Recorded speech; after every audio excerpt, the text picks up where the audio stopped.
Welcome to the Nehemiah Entrepreneurship Community Podcast. I'm your host, Tsague. I am here with my good friend, Jeff Shafer. Jeff, welcome to the podcast. Well, thank you for having me. It's a pleasure. Well, of course, Jeff is no stranger to the Nehemiah community. Jeff has spoken for us multiple times. He's an investor with Nehemiah Project. He and his wife both make donors. They also invest in our fund, helping us to provide capital to entrepreneurs around the world. And he's the founder and CEO of Common Good Capital, a not retired, but an ex-executive. If that's the word, too young to retire. Yeah. An ex-executive with CNL, where you came right out of college, went to Wheaton graduate, came right out of college, went straight with CNL, and you that's where you cut your teeth, right? Well, there's one stop in between there. I was with a large mutual fund company. And the only reason why I even point that out is I have been blessed in my career to see what I would say are three major game changers in the financial services industry. So we can talk about that later, but one of them actually had to do with about a 2-year stint at this mutual fund company. Oh, wow. Now, Jeff, CNL, though, went on to be like, you guys did over $5 billion as a company, right? Oh, yeah. I mean, so I think when I joined CNL out of Orlando, Florida, just to give you a data point, the industry which we operated in, which think of it as alternative investments. So real estate, private credit, private equity. It's investing in things other than stocks and bonds. In 2000, the industry raised about $750 million. When I left the industry, and this was about 7-8 years ago, the industry was about $25 billion a year. Wow. Today, it's well over $50 billion a year that's raised through this area in real estate, private credit, and private equity. So we could say you were kind of one of the pioneers as you guys, both CNL and you, about that team, in really driving this industry. Yeah, completely. And that's not an arrogant statement towards me at all. It's just the reality that I was put in a very unique spot. And so actually, if you don't mind, I'm going to digress because it's interesting. When I was at this mutual fund company, back in the day, there was what were called unit investment trust. And I won't go through all the details of it, but they were the precursor to an investment vehicle called an ETF, electronically traded funds. But if I were to take you back to the mid 90s when I was there and this UIT was happening, the big question everybody was asking is, will people invest in a basket of stocks that are not actively managed? Well, then comes along ETFs. The ETF industry is trillions of dollars today. So wow. What was a very weird discussion back then, it got answered. And then when I moved to CNL and spent 20 years in the alternative space, the big question there would be, well, why would anybody need to invest in anything other than stocks and bonds? And will they do that? Well, look what's happened over the last 20 years. Now, I would tell you those first two moves that I made were not strategic. This third move that I made was strategic for the first time. So I'm hoping that this actually gets answered in the way that I think it will. In fact, it's already playing out that way. And what started probably about 8 years ago in my mind was the world was saying, you don't need to worry about, or nobody will invest along their values, and nobody will really invest with emotions in mind. In fact, if anything, keep your emotions out of it. And I actually have thought, no, the world's actually going to care about what they invest in. They want their values in this, and they're okay to have their emotions. So that's the big bet that we're making at Common Good, which is part of the reason what brings us to this whole discussion about Africa. So you're no strange to pioneering. So first mutual fund ETF. I know about ETF because I was a trustee of the Timothy Plan. We just recently, last 12 months, launched ETFs. And in last maybe 2 years, 18 months, less than 18 months. I mean, we went to almost $2 billion. Yep. It took us, with the traditional mutual fund, it took us close to 20 years to get to $1 billion. And it took us about a year or a little more to get to an additional billion just using ETF. So that's so you were part of that. But then you're part of CNL. When you joined CNL, what was the company? What were there in terms of size or Yeah. whatever you want to? Yeah. So I think so. I joined CNL in the end of 97. I believe I was like employee 300 and something. We ended up running up to about 1,000 employees. And the assets under management, so that'd been like how many assets we had acquired. Oh man, you're stretching me. I would guess that don't quote me on this, but maybe it was 10 million, maybe. I don't remember. Today is probably 40 billion that they've Wow, acquired over this time. So, you've incredible. seen massive growth. Yeah. But then you were one of the youngest guys to become like senior, Yep. part of the senior management team. Yep. And you were also responsible for driving a lot of the asset acquisition. Am I right? Yeah. So I just was given very early on, I was given some pretty unique opportunities. And fortunately, I was stupid enough to be able to move forward and try to keep building capacity. And so I think it was at like age 32, I was the chief operating officer. And then maybe a year or two later, I was the president. And so, yes, I ultimately, by the time I left, I was running. Really, there's two sides of the business. One is where the capital goes and acquires everything, typically in funds. I was on the other side. We were the ones who were raising the capital. So I had compliance underneath me, marketing, operations. So I had about 140 people at the max, and we would raise about $1 billion to $1.5 billion a year in equity. And then when that money went to the other side of the house to go buy assets, they would use debt to it. They'd add debt to it. So we would purchase $2 to $3 billion worth of real estate assets, depending on the genre of what we were investing in during that time. So substantial capital, hundreds of thousands of investors. Yes. So you and I meet when, after all that success, you got burned out, but part of it is God had put a burden in your heart for the space that you're in now. So at the peak of your career, you decide to make a move. I didn't believe you would make that move, because who would, right? I mean, you're at the peak of the mountain. I often use your story in many talk that I do about this high level executive that was at the peak of the mountain, and he said, "I'm going to make a move." And I said, in my heart, didn't tell you that. Said, "I'm not sure. Who would leave that kind of ivory tower, privilege to go start from the bottom where you end up, to that rebuild from scratch with his own money, with his own money, and just writing the checks." So there's you're probably a very little more to the story though than what you're sharing, and I'm happy to give a few of those comments. But yeah. you are true. Yeah. So along the way, you make them. So tell us a bit about at which point did this idea of common good get into your heart, and then secondly, the risk you took in making that move. Yeah. So when I was 40, so this would have been the end of 2013, the beginning of 2014. I had just turned 40.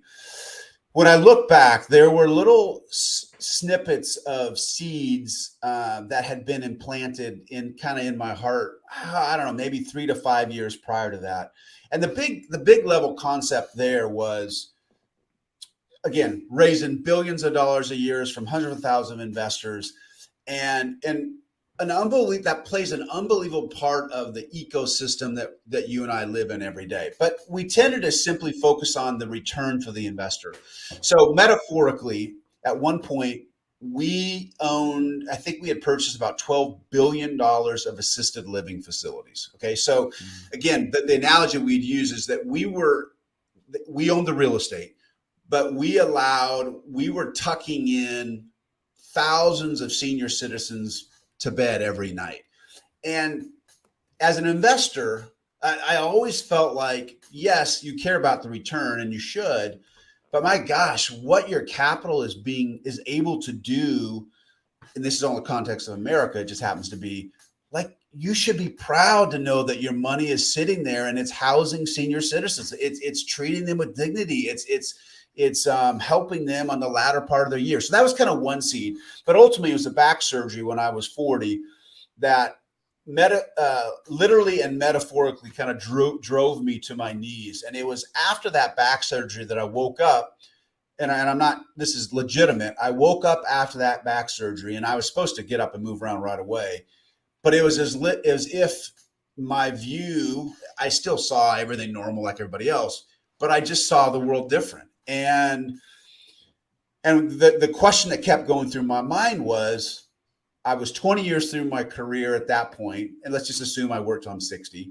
And I was like, hey, I got 20 more years.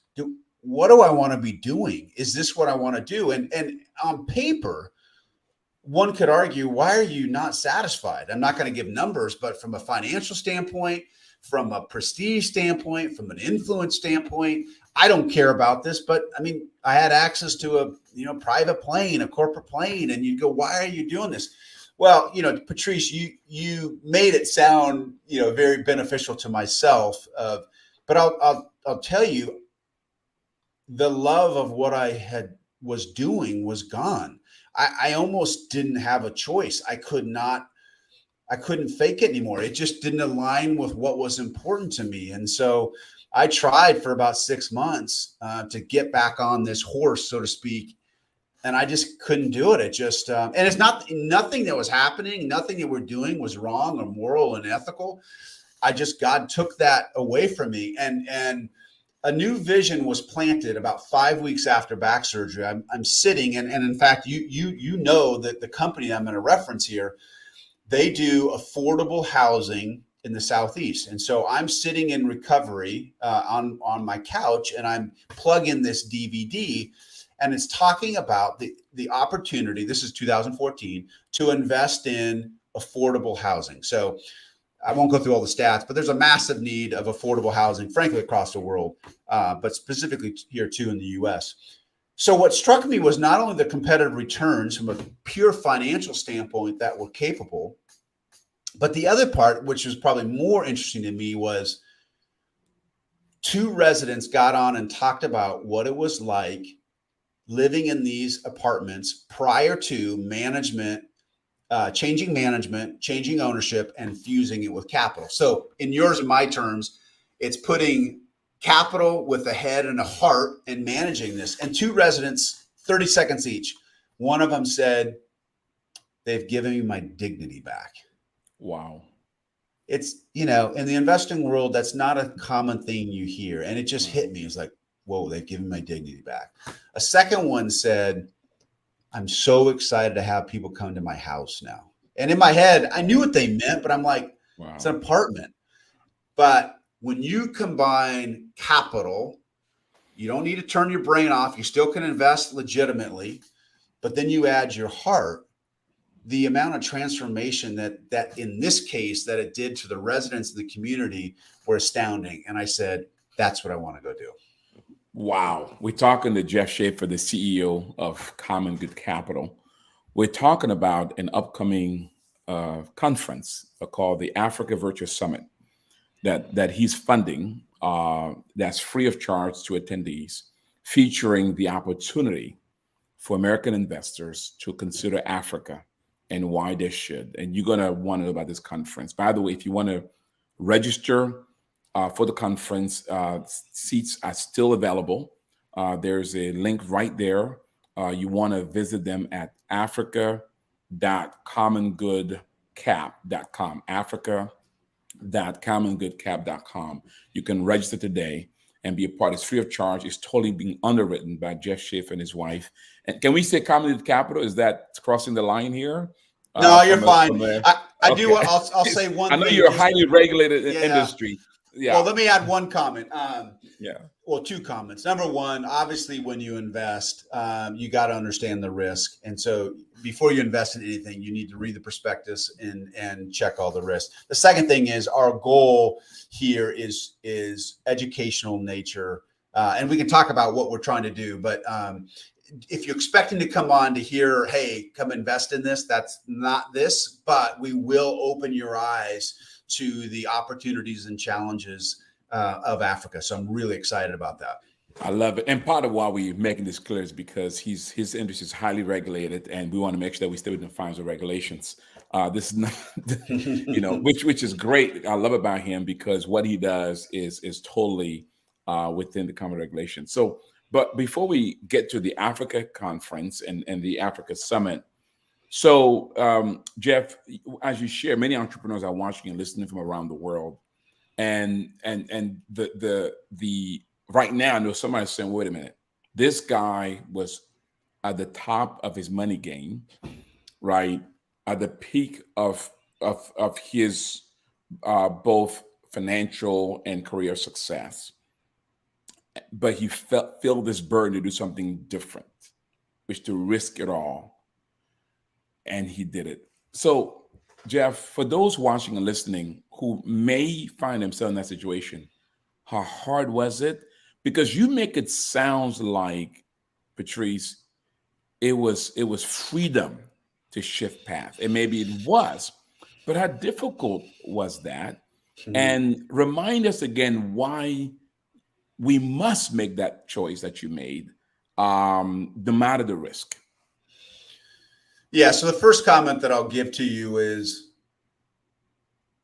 I had this unspoken tape in my head that if I didn't retire with CNL, so 40 years, somehow I would have failed. I didn't know that until I stepped down. So what I didn't realize, and if you would have asked me back then, I would have said, no, my identity is not tied up in this. But it was a very hard transition because I'll give you one example, and it's a stupid example, but it's one little thing. And this isn't even what's near and dear to my heart, but it's comical. So at CNL, I had 140 individuals that report up to me. I would have the pleasure of going on a corporate plane when we needed to, not every time. And then I leave, and it's we do this, and it's out of my house for the first little bit. I would drive, the joke is I drive a little Vespa around, and that was quote unquote the company plane.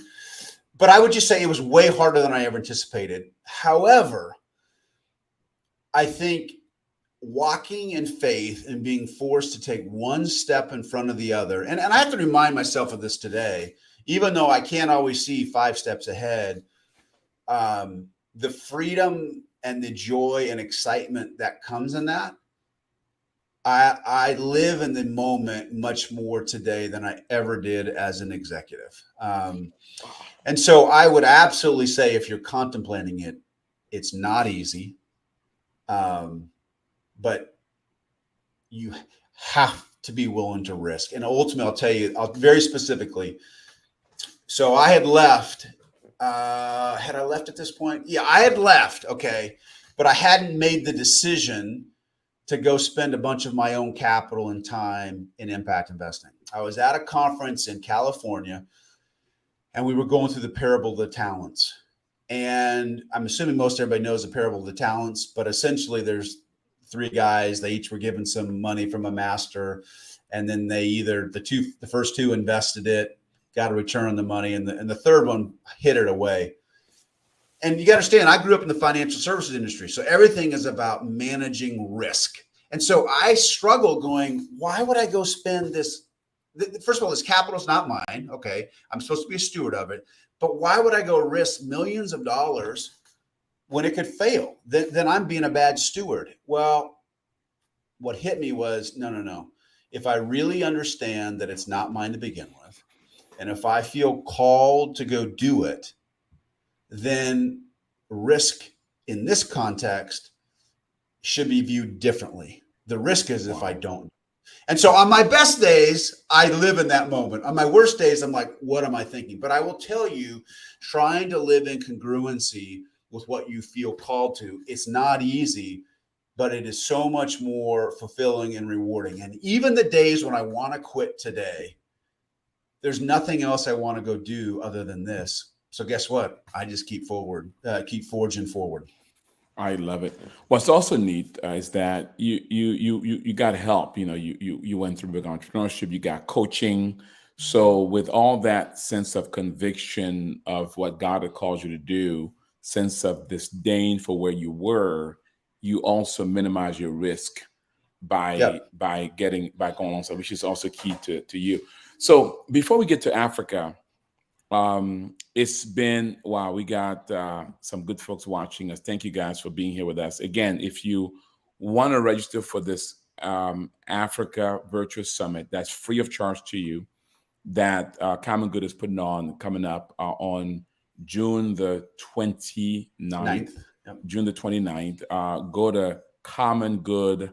Uh, I'm sorry, Africa dot common good dot commongoodcap.com, africa.commongoodcap.com. You can register. We don't know how many folks are going to be allowed to be a part, but you want to make sure you get in there, get your seats, get your virtual seat signed up today.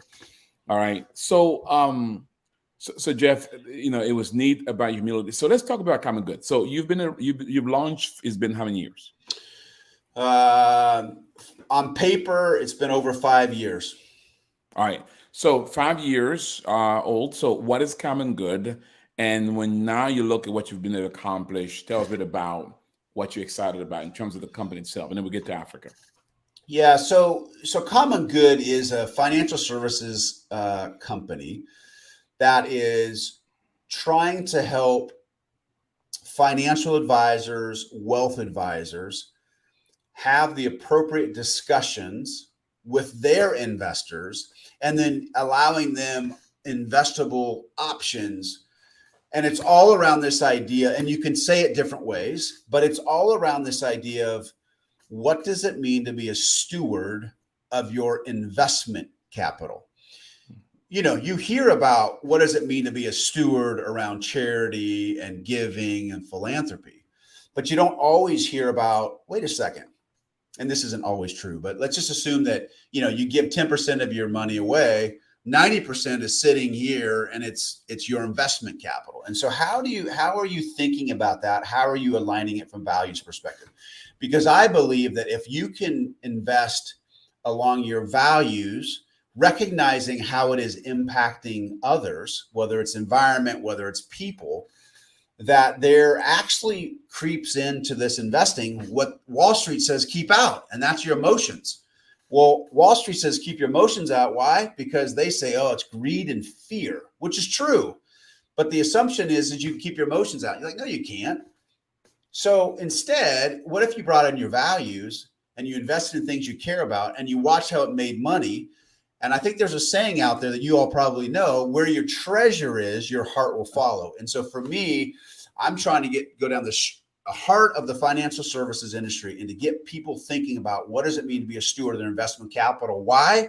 Because I believe this is the start of changing people's hearts. And I've watched it. I've watched my wife and I. My wife did not care about investing before.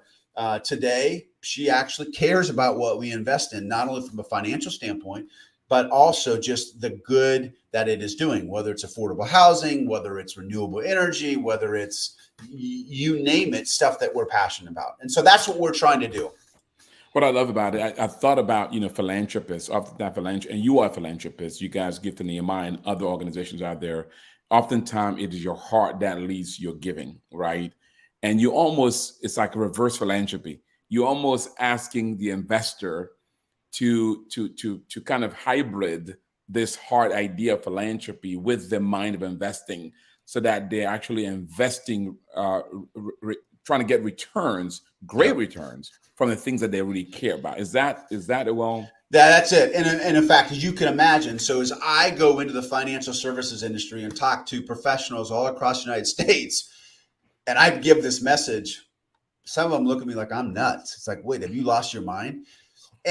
And the interesting thing is you go outside the US and this idea of doing good and making money is not as foreign. In the US, it's just, we're going to keep this really simple. It's all about making money. Let me, one other analogy for you. I think the world is waking up. And by the way, I'm a capitalist at heart. So let me just say that. But I think the world is waking up that nonprofits only have so much capital that they're working with, and it's a small little minutia of it.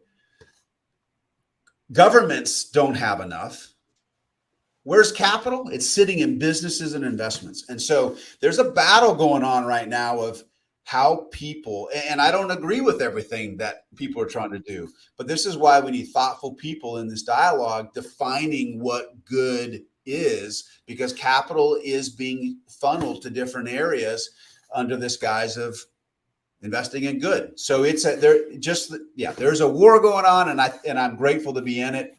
And I know what you all do as entrepreneurs. You're in that battle as well. You're taking your kingdom businesses and you're employing your time, your talent, your resources for the kingdom. And there's huge value what you're doing. I want to make one other comment, Patrice, because I think it's really important. And you already mentioned it, but I want to reemphasize this. When I left Common Good, I had guys like you and others who came around and who have given me coaching and emotional support. And I can't emphasize, I mean, on one level, if I want to be arrogant, I go, look, I ran a big business. I had all these people. I had been making these big decisions. Well, no, I mean, even in an entrepreneur setting, it's a different world than what I lived in before. And so having guys like you, Patrice, who've been alongside coaching and then also setting the framework for how I should be thinking about business is so critical. And my goal is to continue to do that, because you need people around you to keep you on the rails. I love it. I love it. You know, I sent a devotional today on pivot. I'm going to forward it to make sure you got it. And I just thought about you, about pivoting, because we define pivoting at Nehemiah as finding God's best, not adjusting to the least most effective option, because the main thing did not happen. You pivoted, brother. You went for God's best. Now, we're going to get to the African investment in a minute, but real quick, we're assuming here, Jeff, that people listening, watching us understand what the space of impact investing is. So give us maybe a 1-minute education. What is impact investing? And give us it in context of a layperson so we can understand. That's the space that you're in. Yeah. All right. So you're really going to test me, so if I can do this in a simple way. Traditional investing is predominantly, success is predominantly determined by the return that is generated. Impact investing is saying, hey, that metric of making a return is real and it's in the forefront.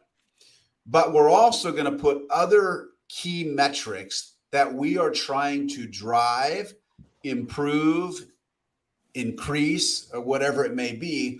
And then you're investing not only for the return of whatever the returns are, but you're also investing to make a difference in those other variables. So impact investing is about the outcomes. It is you would get into an investment where you would know. So let's use affordable housing as an example. Yes, you're looking for an X amount of return. But in addition, you may say, I really would like my capital to be sitting in the lower income areas who need this housing. And so we want to make sure we're renting to people who make below an X amount a year. Then you could also say, we want to make sure that we're surrounding them with other services, whether it's discipleship on the faith integrated side, whether it's English as a second language, whether it's not basic, but services. And then what you're doing is you're reporting out not only how you're doing on the financial side, but also how you're doing on the non-financial side.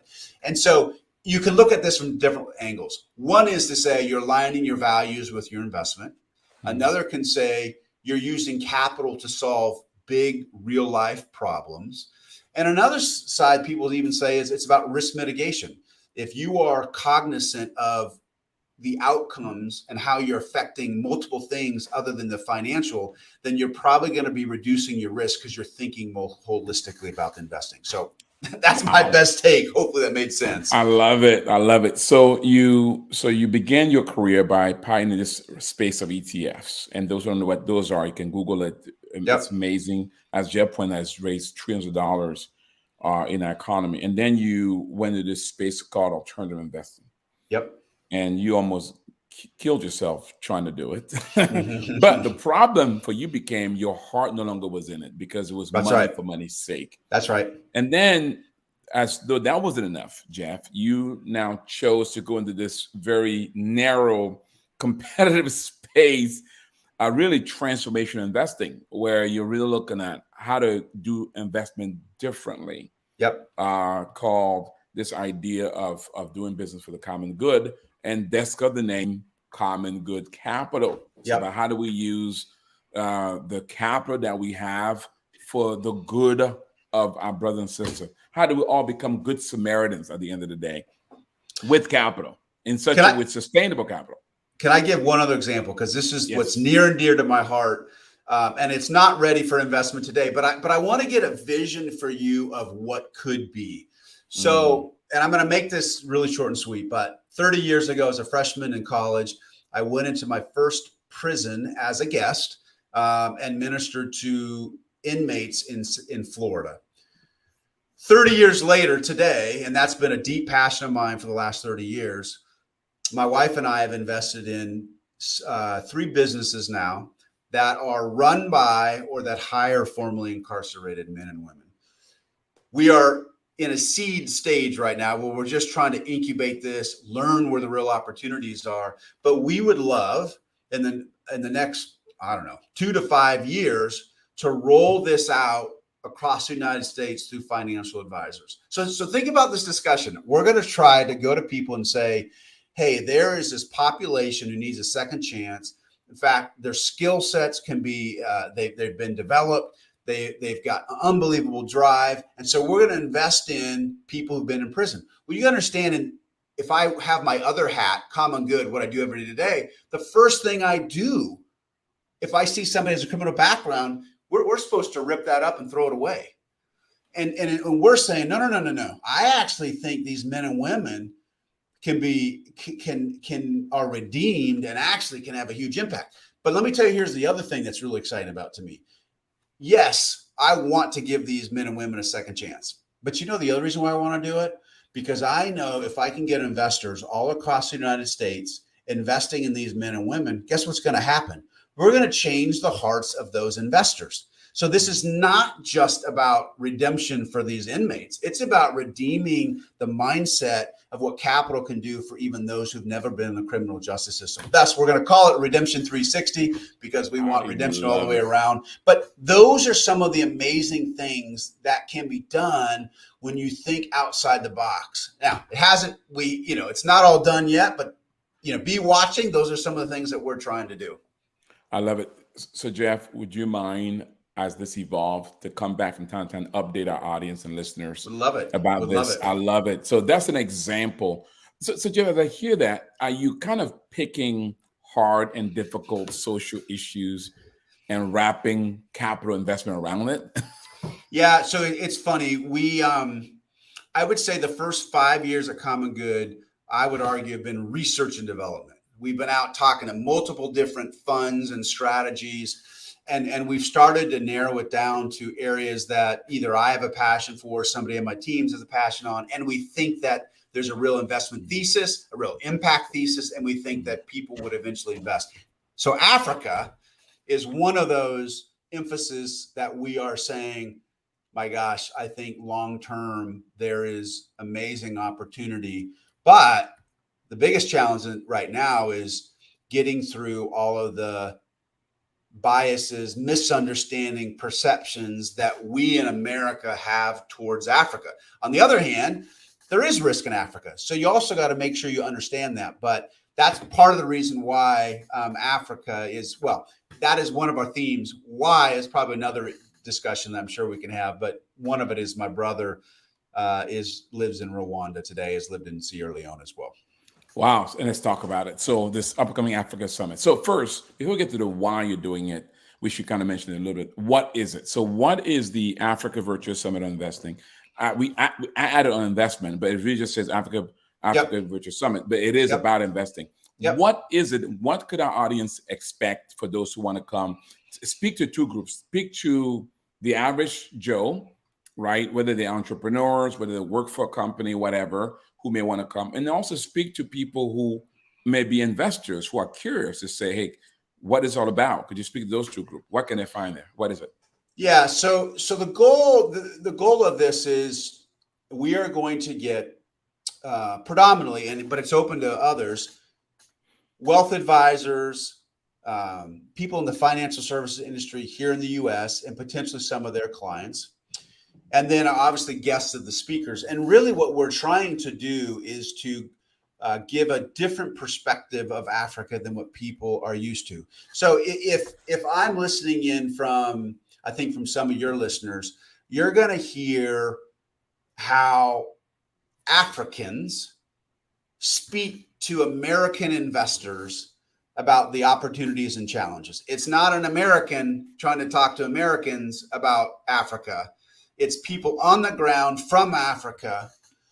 And then you'll also probably hear, so most of these people are professional investors who will be speaking. So you're going to hear the language, what they're looking for, what they're excited about. And then you're just going to be around a group of people who care about the investment acumen of what's going on. But then how do you do that in a way that is a win-win for as many stakeholders as you can?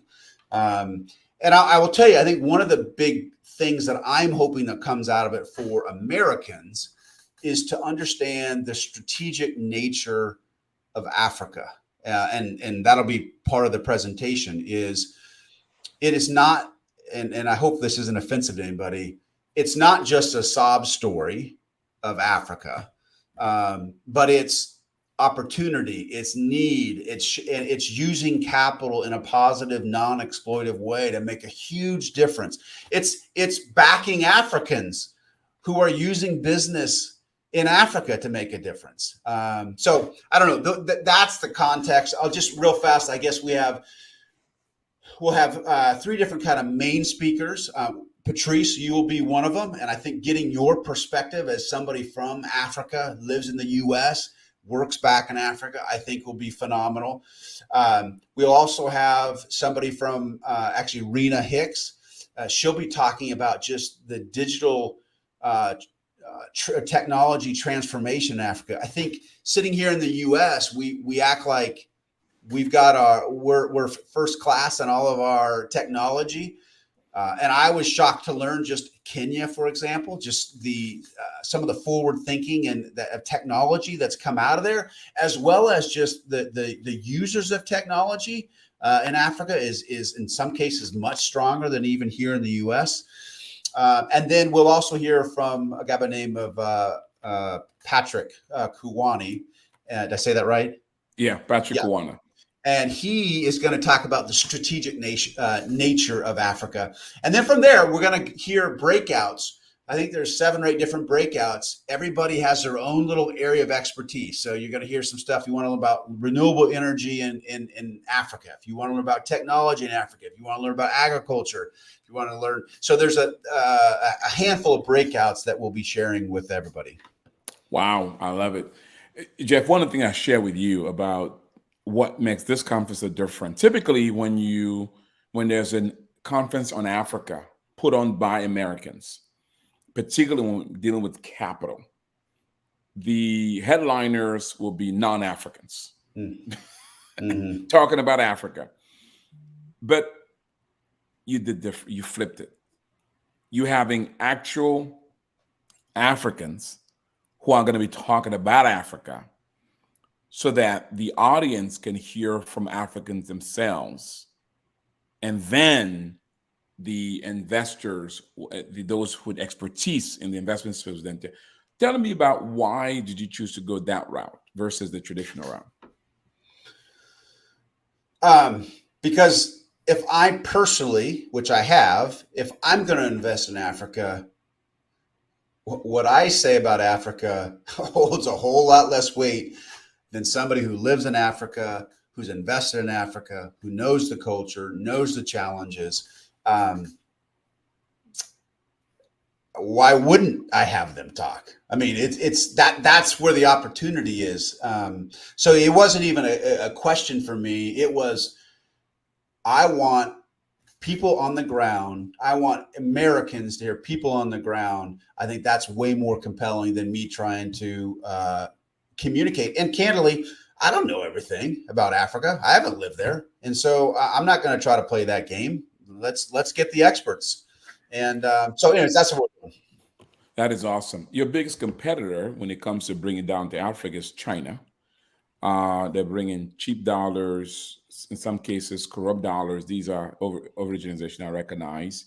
And in many cases, they're reinforcing values that are not good for Africa long term. How do you compete with that? Well, because we're trying to bring investor capital, not government capital. First of all, what it means is we're probably going to have to be very selective.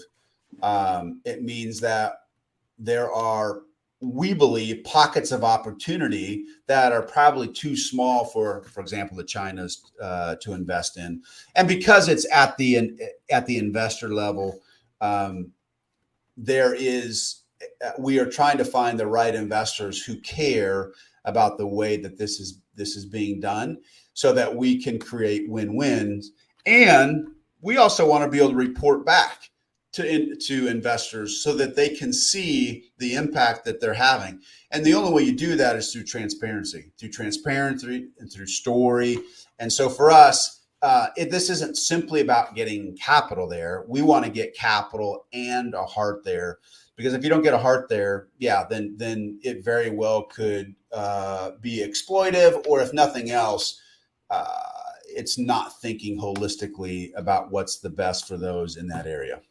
Ah, that is awesome. Listen, again, talking to Jeff Shafer, the CEO of Common Good Capital. We've come to the end of our talk. Don't leave yet, Jeff, because we're going to have you share a few words of advice. If you have not yet registered for this conference, you want to do it right now. You want to make sure you get your seats settled. Go to africa.commongood.com, africa.commongoodcap.com, africa.commongoodcap.com, so you can reserve your seats. It is free. This conference is totally underwritten by Common Good Capital. And you will be able to get a chance to hear from Africa themselves, by the African Africa, hear from investors and how they analyze, hear from professional experts who direct investors like Jeff, and how what they would consider as a consider invest in Africa. You also hear about some opportunities that Jeff's teams are already looking at, so to educate you in terms of what those might look like down the line. This is not a conference for you to invest money, but for you to learn about how to and what to consider, and so you can be a more informed investor. So if you're African, you want to come, because it gives you a sense of what investors are looking for. It also gives you a chance of what's in your own backyard. If you're non-African, if you're American, if you are a business person, investor, or you want to come, because it gives you a chance of what you should be looking at. Some of you guys already probably invest in Africa. This conference will give you more broad knowledge as you consider your investment. And who knows, maybe Common Good could be a great partner for you as you consider leveraging your investments institutionally. So with that in mind, listen, if you enjoyed this podcast, I want you to share it. I want you to share with your friends, those who are Africans watching and listening. Share with those not only are in Africa, but those who are away from Africa, in America and so forth, so that they can hear about this company, Common Good Capital, that is trying to educate Americans about the importance of Africa, the opportunity in Africa, and how to bring capital into Africa. Jeff cannot do by himself. If we as African ourselves come alongside him and cheer him on and bring folks around the table, maybe, just maybe, there can be an alternative to the cheap and dirty dollars from China. Because we know long term, Africa is best served by people who care about Africa itself, not just about money. With that said, if you also enjoyed our podcast and you want to know more about Nehemiah Project, visit our website, nehemiahecommunity.com, nehemiahecommunity.com. There you can learn about our training program, our coaching program, and our access to capital program, where we can provide you with training, coach as the financing, so that you can build your own kingdom company as you seek to do what God has called you to do. And by the way, also learn how to join our community so that together we can transform the world. Tomorrow, we have a special forum with Ann Baylor, the founder and CEO of NTN Pretzels. If you have not yet signed up for that, do register today and join us at that event. Well, Jeff, before I let you go, first of all, thank you for what you're doing, man. Thank you for how you've come alongside me in my project and how you and others like yourself has really helped us do what we do around the world.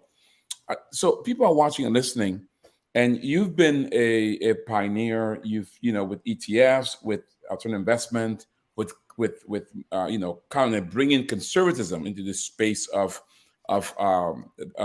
impact investing. But then now taking on Africa and taking on the prisons, you're taking some hard stuff. So somebody watching and listening said, you know what, Jeff, it's easy for you to do this because you have been blessed, right? I mean, you were successful. So that's what maybe make it easier for you to do. Could you speak to that? Give advice to those who are watching and listening. They may not have achieved what you've achieved, and or they may have, and they're scared about risking it because maybe they're first generation of success.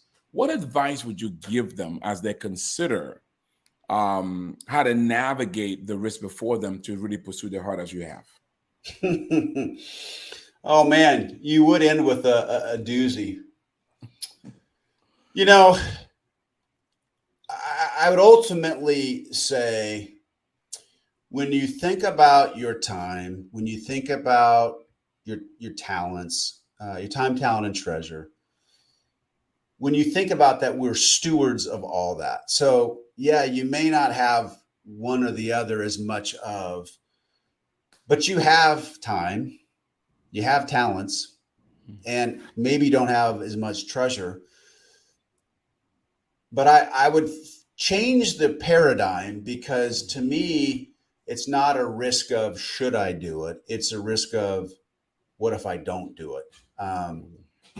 And I think for me, it was also recognizing that if I do it and it doesn't work like I want it to work, I still was called to be faithful. And I don't know, as a coach, what you'd say about that. But for me, what I know is I needed to go try it. And look, we haven't, I mean, we're things are going well, but we haven't taken what we want to take. And I don't know if we will, but I think success is differently and for everybody. And so to me, if God's calling you to do it, you got to go do it. Now, that doesn't mean that you blow caution to the wind, but I do think you can think about risk differently. The other thing I would say is just because I have some capital in the bank, don't think that I have just as much fear, I think, as anybody else. I mean, my wife and I have decided, and I don't know if I really want to say this publicly, but we're willing to risk what we have for this. And so it's not, I don't know that it matters how much you have, because we're still risking just as much, and willing to risk everything in one sense. So I don't know how to say it on an individual level, but I would say this. What I have found is as I risk, as I've taken a step of faith, I mean, you understand that what I'm trying to do in one sense is ludicrous. I mean, one could argue it's arrogant. I mean, we're going up against giants in this stuff, but I know that when I get to heaven someday, I don't think I'm going to be responsible for the results. I think I'm responsible for was I faithful, and the rest I have to leave up to him. Wow. I thought about the lady with the mite.